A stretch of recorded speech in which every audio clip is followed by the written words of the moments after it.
한 사상가요 소설가인, 이름은 밝혀지지가 않았습니다.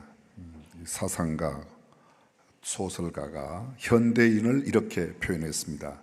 목적지도 모르고 방향 감각을 잃은 채 전속력으로 달리는 유람선 위에 승객 같은 존재라고 이야기했습니다. 아주 현대인을 신랄하게 꼬집는 그런 이야기 되겠죠. 근사하고 화려한 외모를 갖춘 그런 옷을 입고 배 안에서 맛있는 음식을 즐기면서 파티를 벌입니다. 때로는 선실의 인테리어를 바꾸느라 정신이 없습니다. 국적 없는 음악에 넋을 잃고 의미 없는 몸짓으로 전신을 흔들며 흥청망청 살아가고 있습니다. 하지만 그들은 이 유람선이 빙하를 향해 가고 있는지 혹은 망망대해를 표류하고 있는지를 묻는 사람은 하나도 없습니다. 이런 현대인들, 그들은 세 가지의 뚜렷한 모순을 갖고 있다고 그는 계속 말하고 있습니다. 첫 번째가 속도가 곧 방향이라고 착각하며 살아간다는 겁니다. 남들보다 뒤처질까 봐 끊임없이 무엇인가를 배우고 일을 하고 스펙을 쌓습니다. 그러나 실은 속도가 방향을 담보하지 못한다는 진리를 잃어버린 채 살고 있습니다. 잘못된 방향으로 시속 100km, 아니 200km로 달리는 것보다 올바른 방향으로 한 걸음, 불과 몇 걸음을 걷는데 1시간씩 걸려도 그것은 방향이 정확할 때 진짜이지 배회하는 빠른 속도는 별 의미가 없다는 것이죠. 둘째, 현대인들의 특징, 본말이 전도된 가치관으로 목적을 상실한 채 수단을 목적으로 삼고 산다는 겁니다. 하나님의 사람 바울은 그리스도를 본받는 것이라는 삶의 명확한 북극성, 소위 true north, 진짜 언제나 북쪽을 향하고 있는 이 북극성을 가지고 있지만, 현대인들은 무언가 뚜렷한 방향을 갖지 못한 채 돈, 성공, 평판이라는 수단들을 목적으로 생각하고 돈을 모으는데, 좋은 평판을 얻는데, 그리고 성공이라고 하는 별 의미 없는 것에 너무 집착하며 산다는 것이죠. 그들은 배를 잘 운행하기 위하여 연료를 넘치도록 모으지만 정작 그 배가 도달해야 할 항구, 인생의 궁극적인 목적지가 어딘지 모른 채 살고 있답니다. 이게 현대인, 아니 바로 우리를 이야기하죠. 마지막 세 번째, 분주함이라는 마약 중독의 중증을 갖고 있답니다. 바쁘지 않은 현대인이 아무도 없다고 할 만큼 현대인들은 참 바쁘게 살아갑니다. 자아 성찰을 위한 기도나 묵상 대신 더욱 바쁘게 움직이고 있는 모습들이 어쩌면 저와 여러분의 모습인지 모르겠습니다. 가만히 있으면 뒤처지고 도태될 것 같은 공포를 갖고 있기 때문에 그냥 안달이 나서 열심히 움직입니다. 하지만 성경 속의 영적인 거장들이나 역사에 빛나는 위대한 스승들은 그 누구도 예외 없이 광야를 찾고 골방으로 들어갔다는 사실을 기억해야 합니다. 멈춰야만 기도와 묵상을 가질 수 있습니다. 기도와 묵상을 가져야만 비로소 인생의 방향을 정확하게 볼 수 있기 때문입니다. 우리가 지금 보내고 있는 사순절, 소위 영어로 렌트라고 하는 이 사순절, 본래의 옛날 영어의 랭턴이라고 하는 데서 왔습니다. 그게 문자적인 뜻은 봄이라는 뜻입니다. 예수님께서 십자가를 지고 마지막 십자가상에 돌아가시는 그때 있었던, 그리고 그 십자가의 이전, 부활주일 이전 40일 가운데 주일을 제외한 기간을 사순절이라 그렇게 표현하고, 언제나 사순절은 수요일에 시작하죠. 그래서 그 수요일을 뭐라고요? Ash Wednesday, 재의 수요일. 종려나무 가지를 태워서 그 재를 이마에 바르고 참여하며 회개하고 자신을 점검하고 돌아보는 시간, 묵상의 시간, 기도의 시간, 이것이 바로 이 렌트, 소위 사순절입니다. 사순절의 마지막 주간이 고난주간, 고난주간의 첫날 팜 선데이, 팜, 종려나무입니다. 종려나무 가지를 끄끄 흔들었다고 해서 종려주일이라고 하고, 그 주간을 우리는 홀리 윅 또는 패션 윅이라고, 순환주간, 고난주간이라 이렇게 부릅니다. 그 주간의 금요일을 Good Friday, 소위 말하는 성금요일, 예수님께서 제자들과 함께 만찬을 드신 그 밤을 지나고 십자가에 달리신 그날 성금요일이라고 그렇게 표현합니다. 그리고 장사 지낸 바 되었다가 드디어 이스터, 부활주일을 지키게 되죠. 멈춰야 방향이 보입니다.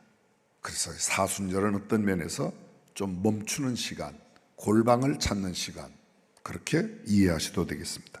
현대인들은 손목에 시계를 차고, 또 오늘날 현대인들이 거의 가지고 있는 스마트폰에 시간은 열심히 봅니다. 그래서 1분 1초를 아끼기 위하여 최선의 노력을 경주하고 마음을 씁니다. 그러나 정작 보아야 할 주머니 속의 나침반을 꺼내어서 보는 사람은 그리 많지 않습니다. 교회사에 빛나는 믿음의 영웅들, 세계사에 찬란한 빛을 내는 위인들은 감옥이라는 멈춤의 공간 속에서도, 핍박, 박해라는 처절한 통제의 시간 속에서도 당황하지 않았습니다. 그들은 오히려 그 시간을 나침반을 보는 시간으로, 자기 성찰의 시간으로 그렇게 보내었습니다. 그들의 인생 나침반에 항상 예수 그리스도라는 정북방향, 소위 말하는 True North를 가리키고 있었기 때문에 흔들림이 없는 삶을 살 수 있었습니다. 신앙은 방향입니다. 빠르기가 아닙니다. 빠르기가 죄는 아니지만 정작 중요한 것은 옆에 있는 주자들의 라인을 넘지 않는 것이죠. 자기 레인을 준수하는 것입니다. 우샤인 볼트보다 더 빨리 달릴 수 있는 사람도 만약 옆 라인을 터치해서 넘어가면 상 받지 못하죠. 자기 레인을 준수해야 합니다. 홈런과 장타가 좋지만 1루, 2루, 3루 홈베이스를 밟지 않으면 점수를 낼 수 없는 것과 같이 정확한 목적지를 경유하고 최종의 목적지에 이를 때 우리는 비로소 점수를 내고 인정받을 수가 있는 것입니다. 오늘 세상이 교회에 기대하는 것은 화려한 미사 여기의 설교가 아닙니다. 심오한 신학이나 위대한 학문적인 업적도 아닙니다.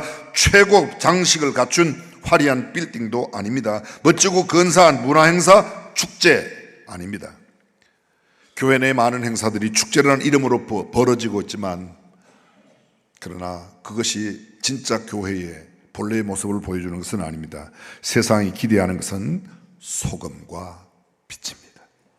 어둠을 비치는 빛, 맛을 내고 부패를 방지하는 소금, 예수 믿는 사람은 저렇게 사는구라는 느낌을 주변의 사람들에게 충분히 보여주고 반향을 불러일으킬 수 있는 삶, 실천, 그것이 오늘 저와 여러분들이 살아야 하는 삶인 줄로 믿습니다.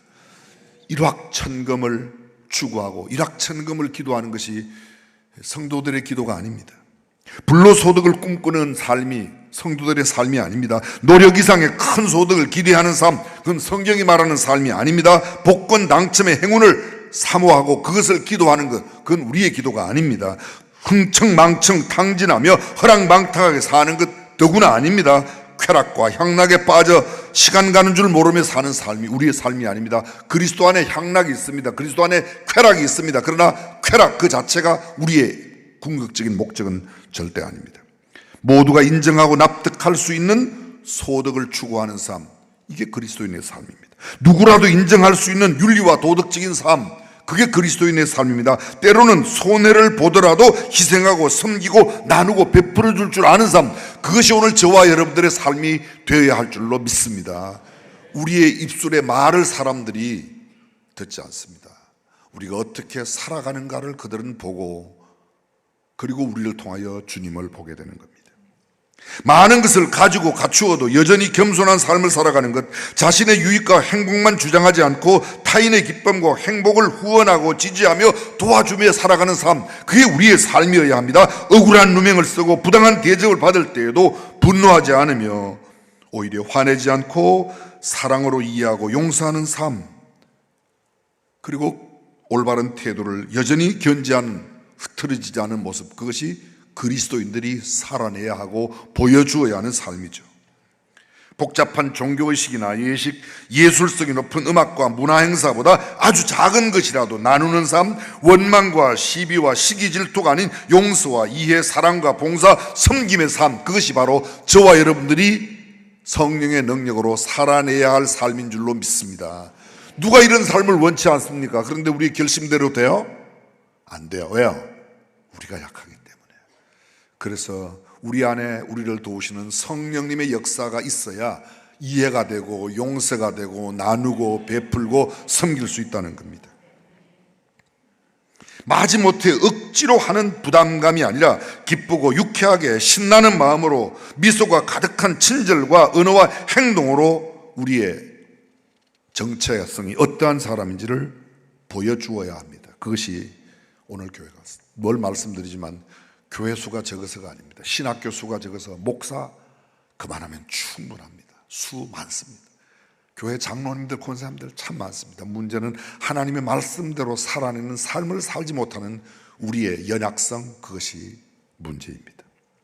사도 바울은 오늘 고린도 교회에 보낸 편지, 고린도에서 사역을 1년 반 동안 하고 에베소로 옮겨갑니다. 그리고 그 에베소에서 자기가 지나간 1년 6개월 동안 사역하였던 고린도 교회에 편지를 보내면서 내가 1년 반 동안 여러분들에게 보여주었던 삶, 내가 예수님을 본받는 자 된 것처럼 여러분은 나를 여러분 누가 나를 본받으라고 할 수 있는 사람이 누구예요?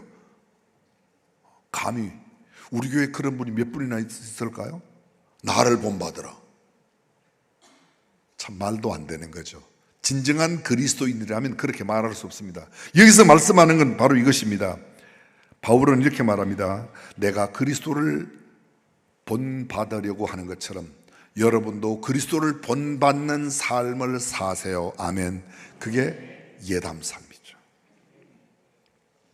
간단하게 바울의 일생을 한번 짚어보겠습니다. 바울은 AD 약 5년경에 출생한 것으로 정확한 연대는 알 수 없지만 그리고 약 60여 년 동안 살았습니다. 그가 태어난 것은 길리게아의 다소라고 하는 곳입니다. 경기도 수원, 길리게아는 넓은 지역이고 다소는 도시를 말합니다.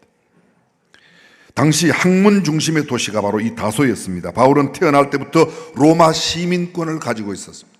로마의 시민권을 갖는다는 건 굉장한 특권이었습니다.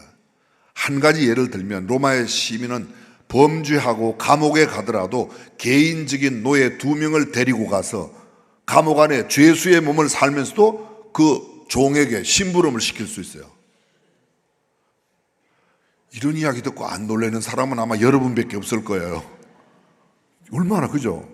누가 세상에 어떤 권력 있는 사람이 우리 시대에 감옥에 가면서 개인 노예를 개인 신분권을 데려가서 무슨 이것저것 심부름을 시킵니까? 그런데 로마 시민권은 엄청난 거였습니다. 그 날 때부터 그런 시민권을 갖고 있었습니다. 철저한 율법 교육을 받았습니다. 예루살렘으로 유학을 떠나서 당대 최고의 율법학자인 가말리엘 문화에서 법학을 공부했습니다. 그는 바리새인이었습니다. 유대의 여러 종파 가운데 가장 말씀대로 사는 사람, 페르세스, 바리새인의 말의 뜻이 뭔가 하면 분리주의자, 나는 너하고 사는 게 달라. 나는 너처럼 그렇게 아무렇게나 살지 않아. 나는 구별된 사람이야. 스데반 집사가 돌에 맞아 순교할 때 그 현장의 증인이었으며 기독교를 유대교로 위협하는 이단으로 간주해서 박해하는 데 앞장섰습니다. 다마스커스에 있는 예수 믿는 사람을 잡아 죽이기 위하여, 옥에 가두기 위하여 특별한 공문을 받아서 그곳에 갔던 사람이 바로 그 사람 바울 이전에 사울이었습니다. 다메섹 도상에서 그가 주님을 만나게 되죠. 다마스커로 가는 길 가운데서 정오쯤 되었을 때 정오의 빛보다 더 밝은 빛이 그의 눈을 비치면서 그가 고꾸러집니다. 그가 묻죠. 주여 니시오니까. 사울아 사울아 나는 네가 핍박하는 예수라고. 그래서 그곳 주님을 만납니다. 직가라고 하는 곳에 가서 아나니아를 만나 안수를 받고 그의 눈이 띄어지면서 하나님께서 그에게 들려준 음성이 너는 이방을 위하여 택한 나의 그릇이라. 이방 선교의 사람으로 하나님께서 이 바울을 세우게 됩니다. 그리고 그는 그의 남은 생애를 모두 복음 전도를 위하여 보내게 됩니다. 물론 곧바로 복음 전도를 한 것이 아닙니다. 예수님 만나고 난 뒤 3년 동안 아라비아 광야에 가서 처절한 고난의 세월, 하나님과의 깊은 만남의 세월, 요사이로 말하면 마치 소명받은 사람이 신학교에 가서 훈련을 받는 것처럼 아라비아 광야에서 3년 동안 그 훈련을 거치고 난 다음에 나중에 안디옥에 와서 안디옥 교회에 선교사로 파송을 받아서 바나바와 바울이 선교여행을 떠나게 되죠. 이 짧은 시간 1차, 2차, 3차 그의 전도여행을 다 설명할 수는 없습니다. 그런데 그 선교여행의 마지막 여행이 당시에 로마로 가게 돼서 죄수 아닌 죄수의 몸으로 로마 감옥에 가서 2번 투옥됩니다. 1차 투옥되었을 때 편지를 씁니다. 4통의 편지. 뭐죠? 이제 한 90번만 이야기하면 100번 되겠습니다. 에베소서, 빌립보서, 골로새서, 빌레몬서, 앳빌골몬, 이 옥중서신, 옥에서 쓴 편지, 이렇게 표현하죠. 잠깐 풀려났을 때 디모데에게 편지를 보내고 디도에게 편지를 보내고 다시 감옥에 투옥되어서 2번째 마지막 투옥되었을 때 디모데후서, 소위 디모데에게 목회를 위한 편지를 쓰게 됩니다. 그리고는 그곳에서 처참히 순교를 당하게 됩니다. 아마 여러분 가운데 로마를 다녀오신 분들은 그곳에 많이 가보셨을 겁니다. 제가 꽤 여러 번 다녀왔었는데요, 갈 때마다 로마에 가서는 한 번도 빠짐없이 꼭 가는 곳이 있습니다. 그게 뭔가 하면 바울이 마지막 투옥되었던 2차 감옥, 그리고 그곳에서 불과 한 5, 60m 떨어진 바울의 순교지. 그래서 이렇게 돌기둥이 이렇게 있습니다. 물론 철창 안에 이렇게 보호하고 있지만 그 돌기둥이 단두대야. 그 위에 목을 넣고, 그래서 그 머리가 3번 이렇게 첫 번째, 2번째, 3번째 튀는 곳에서 물이 나왔다고 그래서 지금도 그곳을 바울의 순교 기념교회 이렇게도 표현하지만 공식적인 명칭은 새분수교회, 분수가 3개 났다, 순교하는 장면이 있습니다. 바울이 투옥되었던 그 2차 감옥, 소위 하늘 계단이라고 하는 계단을 올라가 지하 감옥 속에 갇혀 있었던 그곳의 모습을 보게 됩니다. 바울이 이렇게 해서 삶을 마치게 됩니다. 근데 그 바울이 오늘 우리에게 말합니다. 내가 그리스도를 본받는 자 된 것처럼 너희는 나를 본받으라. 바울의 삶과 예수님의 삶이 어떤 모습에서 같은 모습이기에 우리가 예수님을 닮고자 원하는 우리가 바울을 통하여 그런 모습을 배울 수 있는가, 한 4가지 정도를 정리하려고 합니다. 첫 번째, 자기를 비움과 낮아짐의 모습에서 예수님과 바울은 아주 흡사한 모습을 보여주고 있습니다. 여러분 혹시 들어보셨나요? 케노시스. 원래 케노라는 말에서 온 단어인데요, 이 말을 우리말로 옮기면 비움이라는 겁니다. 그래서 그냥 단순히 그릇 속에 있는 것을 물 한 그릇 비워내듯이 비워내는 그 정도의 의미가 아니고, 여기는 신성과 창조적인 능력, 초자연적인 힘, 하늘의 권세, 하늘의 지위, 명성, 온 우주 만물을 창조하신 그 신성한 권능과 하나님의 아들로서의 아주 독보적인 그 자리를 비우고 피조물의 자리로 내려와서 배고픔과 고통과 아픔과, 아니 상하고 찢기며 심지어는 생명까지 드리는 데까지 낮아짐, 비움, 그것이 바로 여기 말하는 케노시스라는 뜻입니다. 자기의 뜻을 포기하고 하나님 아버지의 뜻을 위하여 전적으로 순종하셨습니다. 예수님께서 하늘의 보좌를 부리고 종의 형체를 입으신 것처럼 바울 역시 자신의 기득권을 배설물로 여겼습니다.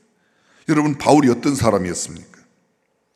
방금 예수님의 모습을 우리가 살폈는데 예수님에 대한 이 낮아짐을 성경은 이렇게 말합니다. 빌립보서 2장 6절 말씀 우리 함께 한번 보겠습니다. 그는 근본 하나님의 본체시나 하나님과 동등됨을 취할 것으로 여기지 아니하시고 오히려 자기를 비워 종의 형체를 가지사 사람들과 같이 되셨고 사람의 모양으로 나타나사 자기를 낮추시고 죽기까지 복종하셨으니 곧 십자가에 죽으십니다. 하나님의 본체세요. 그분이 하나님이세요. 그분이 천지를 창조하느라 함께 창조하신 창조주이십니다. 그런데 그분 하나님이 이 땅에 사람의 모습으로 오셔서 가장 낮은, 가장 처참한 로마 시대의 가장 악한 죄수들을 처형하는 방법인 십자가에 예수님을 못 박아 죽게 만드는 그런 모습으로 낮아지셨습니다. 조금 전 우리가 바울을 보았습니다. 바울이 어떤 사람이라고요? 바울이 가말리엘 문화에서 당대의 율법을 전공한 법학자입니다. 로마의 시민권을 가지고 있습니다. 바리새인이었습니다. 아니, 그의 특징을 나타내는 성경 구절을 우리가 함께 한번 읽어보겠습니다. 빌립보서 3장 4절 말씀부터 함께 한번 봅니다. 그러나 나도 육체를 신뢰할 만하니 만일 누구든지 다른 이가 육체를 신뢰할 수 있는 것이 생각하면 나는 더, 잠깐만요, 요 4절 한번 보십시오. 4절.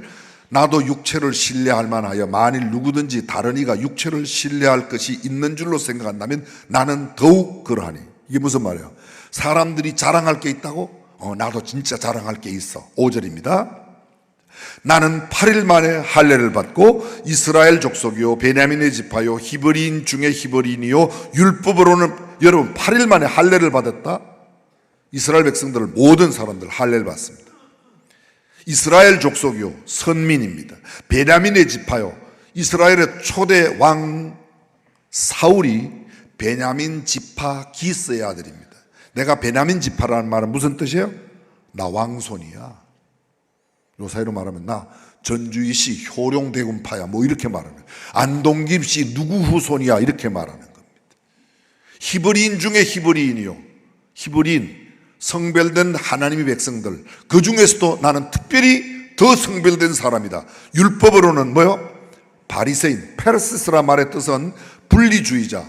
나는 너네들하고는 달라. 내가 쓰는 용어와 태도 이런 거 달라. 너네처럼 그렇게 함부로 말하지 않아. 나는 분리된 사람이야. 그럴 때 쓴 게 내가 그런 사람. 그 다음 보십시오. 열심으로는 교회를 박해하고 율법의 의로는 흠이. 나 얼마나 유대 교회 열심인지 신앙 종교인 예수 믿는 거 나 박해했던 사람이야. 율법의 의로는, 율법의 기준으로는 나한테 흠잡을 게 없는 사람이야. 율법을 그만큼 잘 준수했습니다. 그 다음에 그러나 무엇이든지 내게 유익하던 것을 내가 그리스도를 위하여 다 해로 여길 뿐더러 또한 모든 것을 해로 여기면 내 주 그리스도 예수를 아는 지식이 가장 고상하기 때문이라. 내가 그를 위하여 모든 것을 잃어버리고 배설물로 여기면. 뭐를 배설물로 여겨요? 혈통적인, 내 출신적인, 내가 배운 것, 내가 갖춘 것, 내가 가지고 있는 바리새인, 내가 가지고 있는 사내들인 공회에 72명으로 구성되어 있는 사내들인 공회의 의원들은 입법권, 사법권, 행정권을 다 가지고 있었습니다. 내가 법을 만들고 내가 법을 집행하고 내가 모든 그 법을 갖고 행정을 다 이끌어가는 이런 두 명, 그것이 로마의 원로원, 예전에 모든 것을 갖고 있었던 원로원, 이게 이스라엘 사람들 가운데 사내들인 의원이 그런 게 있습니다. 그런데 이 모든 것을, 그런 모든 권한을 뭐로 여겼다고요? 배설물 뭐죠? 배설물이 뭐예요? 간단하게 한 글자로 아시잖아요. 동해 된 발음. 구역 성경에는 똥같이 버렸노라. 사실 똥이 아닙니다. 이 원어의 뜻은요, 개가 사람들이 내어놓은 똥을 잡수셨다가, 개가 잡수셨다가 토해놓은 그게 배설물이라는 헬라 원어의 뜻이에요. 바울이 이렇게 말합니다. 나 할례 받았어. 나 바리새인이야. 나 사내들인 공회의 의원이야. 나 율법을 그렇게 잘 지켜. 나 왕손이야. 나 성별되고 성별된 사람이야. 나 하나님께 선민으로 택함받은. 그런데 내가 그렇게 좋은 것들 다 뭐로 여겼다고요? 토해놓은 것처럼 버렸어. 개가 토해놓은 것처럼. 그만큼 그에게 있어서 그리스도는 중요했습니다. 사랑하는 성도 여러분, 예수님을 닮는다는 것은 이런 것입니다. 가끔 교회에서 여러분 요셉 같은 사람이 되십시오 그러면 아멘, 다니엘 같은 사람이 되십시오 그러면 아멘이에요. 그죠? 다니엘 같은 분이 되십시오. 보여, 아멘 하시잖아요. 요셉 같은 분이 되십시오. 근데 거기 아멘 하신 분들은 요셉이 억울한 누명을 쓰고 감옥에 갔어요. 종이 되었어요. 노예가 되었어요. 그런 노예가 될 수 있는 마음을 가질 때 아멘 하는 거예요. 총리 된 그것만 보고 아멘 하면 그게 그냥 되는 게 아닙니다. 감옥이 가서 죄수가 되고 억울한 누명을 쓰고 정말 갖은 모욕과 수렁에 빠진 것 같은 그런 처참한 삶을 지나고요. 다니엘 사자굴 속에 던짐을 당했지 않습니까? 사자굴 속에 던짐 당하지 않고 127도를 다 다스리는 총리 가운데서 수석 총리가 되었던 건 아닙니다. 그래서 다니엘이 되십시오. 그때 아멘 한 사람들은 나도 그리스도를 위하여 사자굴에라도 들어가는 마음이 생길 때 아멘 하는 거예요. 다시 한번 해볼게요. 다니엘이 되세요. 봐요, 이제 웃고 넘어가잖아요. 봐요. 그게 정직한 거야. 그게 정직한 거야, 여러분. 주님을 닮는다는 것이 그만큼 쉽지 않다는 거예요. 우리의 노력으로, 우리의 결심으로 되는 게 아닙니다. 두 번째, 예수님 모습하고 바울 모습하고 이런 점에서 아주 유사한 게 있습니다. 고난 속에서도 멈추지 않는 사랑을 보여준 모습입니다.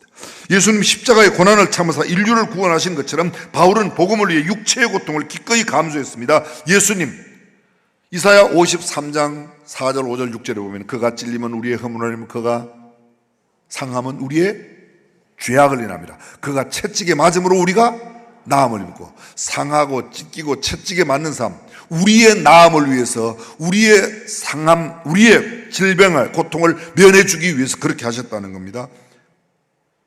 바울 마찬가지입니다. 자, 바울이 당한 이야기를 이렇게 기록하고 있습니다. 성경 고린도후서 11장 21절 말씀 함께 보겠습니다. 나는 우리가 약한 것 같이 욕되게 말하노라. 그러나 누가 무슨 일에 담대하면 어리석은 말이나마 나도. 이게 무슨 말입니까? 우리가 약한 것 같이 욕되게, 나 약하지 않은데 내 약한까지 좀 부끄럽지만 내가 참 내가 감히 내 입으로는 이런 말 할 수 없는데 내가 한번 해볼게, 그런 말이에요. 자, 22절.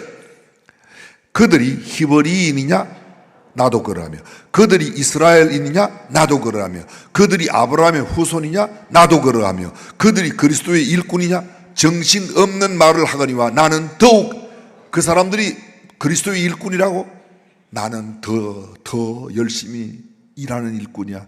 내가 수고를 넘치도록 하고 옥에 갇히기도 더 많이 하고 매도 수없이 많이 맞고 여러 번 죽을 뻔하였으니 유대인들에게 40에 하나 감한매를 5번 맞았으며 3번 태장으로 맞고 1번 돌로 맞고 3번 파선하는데 일주일을 깊은 바다에 지냈으며 여러 번 여행하면서 강의 위험과 강도의 위험과 동족의 위험과 이방인의 위험과 시내의 위험과 광야의 위험과 바다의 위험과 거짓 형제 중의 위험을 위험 그 다음에 27절 수고하며 애쓰고 여러 번 자지 못하고 줄이며 목마르고 여러 번 굶고 춥고 헐벗어.